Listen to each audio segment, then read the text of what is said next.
Some people leave behind money. Some leave behind memories. But a few leave behind lessons that keep ticking long after they're gone. That's what Rohit realized far too late. He used to think time was something you could control. He used to run faster, talk shorter, and laugh less, all in the name of success. But one day, time stopped for him, in the quietest way possible. The old clockmaker's shop stood at the corner of a narrow lane, a small world filled with the sound of ticking clocks. Rohit's father, a humble craftsman, spent his days fixing broken watches and smiling at every tick like it was music. Rohit, his son, didn't understand it. He wanted more: speed, success, the city lights.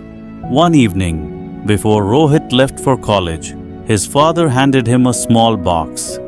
Inside was an old broken wristwatch. "Father, this was my first watch. It stopped long ago, but I kept it because some things are worth fixing slowly." Rohit, smiling faintly, "You and your old things, Dad? I don't have time for this." He left the next morning, not realizing that sometimes leaving costs more than staying. Rohit's life in the city was everything he dreamed of. Fast cars, bright offices, endless deadlines. He became successful, but with each year the calls home became fewer. Every time his father's name flashed on his phone, he told himself, "I'll call tomorrow." But tomorrow never came. Years passed, until one morning an envelope arrived. Not an email, a handwritten letter. It said, "Your father has passed away. The shop keys are with the watch you left behind."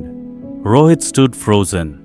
He had all the time in the world now, but none of it felt worth keeping. Back home, the little clock shop was quiet. Dust on the shelves, clocks frozen mid-tick. On the old workbench lay the watch his father once gave him, wrapped in brown paper, waiting patiently. Rohit opened it. Inside he found a tiny folded note. "It's okay if time stops, my son. Just don't stop coming home." Rohit's hands shook. Tears blurred the gears. He sat there all night, repairing the watch his father had left behind. At dawn, the world was silent, until suddenly, tick-tock, tick-tock. The sound filled the air like a heartbeat returning to life. Rohit reopened the old shop, not for business, but for love. Anyone with a broken clock or a broken memory could bring it there. He called it second chances. Every morning, he wound up his father's watch and whispered, "Thanks, Dad, for teaching me that some things, even when broken, are still worth fixing. We all run after time, until one day it runs out. Don't wait for the clock to stop to realize what truly matters, because the people who love you are your real timekeepers."